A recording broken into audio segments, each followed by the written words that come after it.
Hello and welcome to NewFilmmakers Los Angeles in partnership with Movie Maker magazine. My name is Danny DeLillo. We're here at the South Park Center. I'm delighted to be joined with Liam, who's coming all the way from New York with The Old Young Crow. Let's take a look at the clip.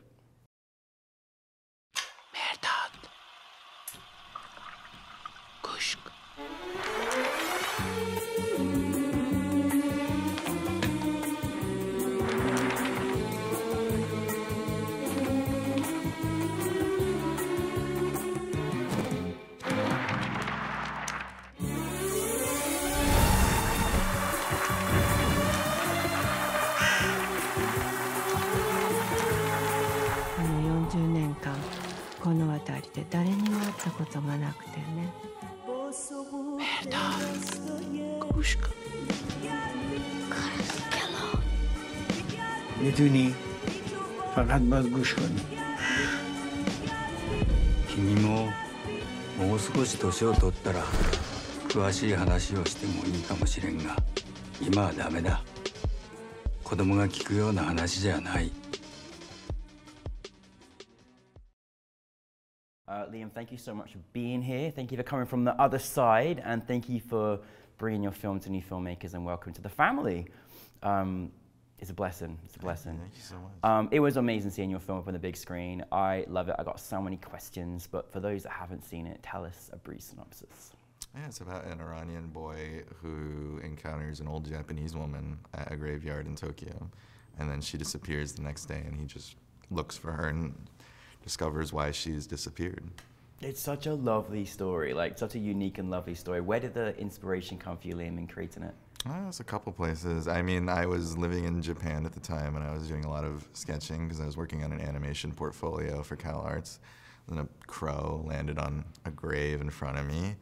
And at the same time, I went to a lot of retrospectives about Iranian cinema, and like my quote-unquote godmother there in Tokyo introduced me to a lot of Iranian filmmakers, and we just kind of reconnected. A lot of the story just kind of mirrors my own experience in Japan, actually, just drawing art. Yeah. And whereabouts in Japan did you film? It's actually a place in West Tokyo. The whole location of the film is based off the fact that we shot in the old lady's house. Really? Yeah, Yamashita-san's house. And pretty much the grave was like a 10-minute walk from her place. And so everything was kind of out of convenience. Yeah, it was like a really gorgeous setting as well. Now, firstly, as I've said to you off camera, I love your style of animation. Like I really do. You just kind of captured that sort of like childlike imagination just through this book, it was so wonderful to watch. How did you kind of know how you wanted to orchestrate that part of the story and the way that you did as well?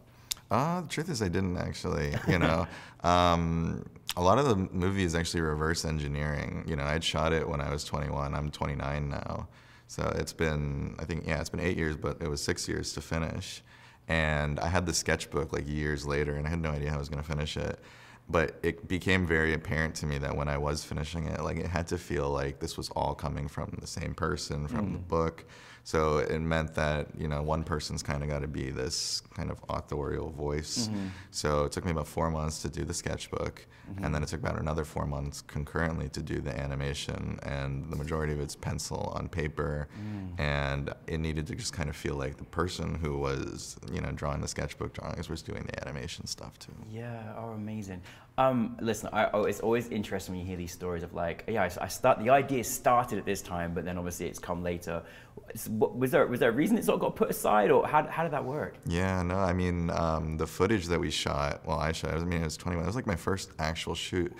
So like, it's crazy that you watch that film and you're like looking at your 21-year-old self directing it.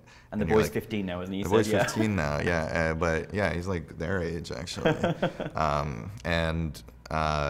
Yeah, and you're watching, you're like, why did I do that? A lot of the film is literally just me putting it back in a timeline and reverse engineering from, you know, how old I was when, you know, I was 21, just directing and not really knowing what I was doing. Pretty much when I got back to the States after living in Japan, I was like looking through the footage, all my sync sound was bunk. Oh, it was, yeah, and then a lot of the continuity between, you know, it was 3 different cameramen because like Ryoto was only available for one weekend, Bai was only available for the other weekend, and I was in betweening that kind of work. So we pretty much, there's like no lighting continuity there. I had no idea how to finish it, and I just kind of sunk each year. I'd pick it up like every month, and I still wouldn't know how to do, but like after 4 years of experience at CalArts for character animation, I felt confident enough that I had like some kind of vision to pull it off. Yeah. Amazing. I mean, so obviously, you know, you had the CalArts team to support you in this, but also, like, you know, I mean, it must be an amazing experience. I know you live there, but filming in Japan, they have such incredible film coming out of Japan. Like, how does it differ? Is there a difference in how things are? Like, how is it different? Yeah, I mean, on-set vibes are very by the book. You know, I was liaisoning with a lot of Iranian filmmakers who are making stuff in Japan, like Amir Naderi, and he's so used to being spontaneous and coming up with things on the fly and like taking the camera and going, and you know, in Japan it's like you got to hit your brakes, you know, and then it's very rudimentary. You know, you get done with the breaks, you finish the day. So I think the difference with like something like my shoot was that, you know, it was like 4 people on a set. You know, as like a little boy, he was an actor. You know, there was really like, you know, Yamashita-san has limited experience from doing theater. The old man who plays the narrator is my grandfather. You know, so again, like it's like 2 different things shot at once, because the Canon 7D that I shot at years ago, I sold that to get the film, like the camera that I shot the table stuff off in my sister's room. Wow, and so it was quite a family affair, this film, as well. Completely. I had like my aunties, uncles, they were holding up lights at certain points. My mom was translating with me, with my grandpa. My cousin was helping me in terms of my grandfather's movements, because he's 97 like this year. So when we shot, he was like 95, and you pretty much had to repeat certain actions. It's pretty much like the same thing as like being with a kid, you know, because you're kind of repeating things and trying to get them to get that emotion. And we would take tea breaks in between. So we would have a backgammon and like tea break, you know, in between. And then we would go back to filming things. He would go to watch his Turkish soap operas, and then he would come back. That's amazing. So yeah, it was really just, it was very, I mean, it was literally all on a table in my sister's room. Wow, you know? that's so cool. I was, it was like going editing it while I was shooting it too. Well, thanks to Liam's family. So obviously the big part of what you did. I always love seeing like a child with a you know, an older person kind of dynamic together, because I think there's so much teaching of each other and so much learning from each other, if anything. In terms of, you know, that kind of collaboration, like how did you work as a director with them? What was that kind of experience like for you? Yeah, I mean, you know, Yamashita-san, obviously, I mean, I speak Japanese. I wouldn't call myself fluent, but I'm able to direct, and I'm able to communicate what I want and everything. Actually, my Farsi is terrible. And so it's like, it's crazy how my mom is just to the chagrin, you know, it's like me. But it's enough where I understand and I know what sounds right. And so, you know, with my grandfather, it was a lot of repeating, you know, it was a lot of doing the actions first, especially with the kid. Half the time we were just taking a jacket, we're bundling him up, you know, and then we're getting ready, taking it off, ready for the shot. And he was just gassing all the takes too, you know. I mean, he was just so baffled by what we were doing. He did not understand the story, and he totally forgot about it. Like years later, when I showed the film to him and his family, like they just like, he like completely forgot. His brother like smacked him on the back of the head. I was like, you didn't tell me you're in a film. Like, what the? And he's like, I didn't remember. I only remember the bike. And yeah, I mean, even at the time, you know, he's just a kid. He was just not, he's not a professional actor. But his eyes were something else. His eyes, as soon as he looked into the camera, I remember Bai, who was one of my cameramen, he whispered to me in my ears, like, don't worry. You know, he's got magical eyes.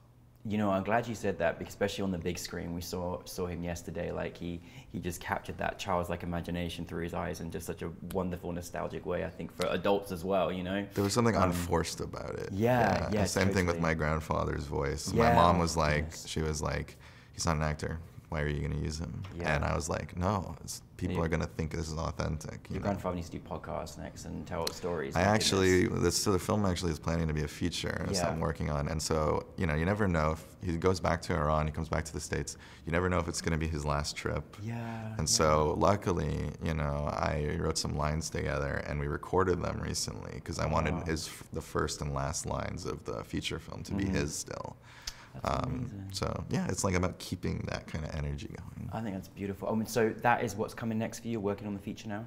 Yeah, I mean, that'll take a while. It'll take a lot of incubation. It'll take a whole studio in order to do.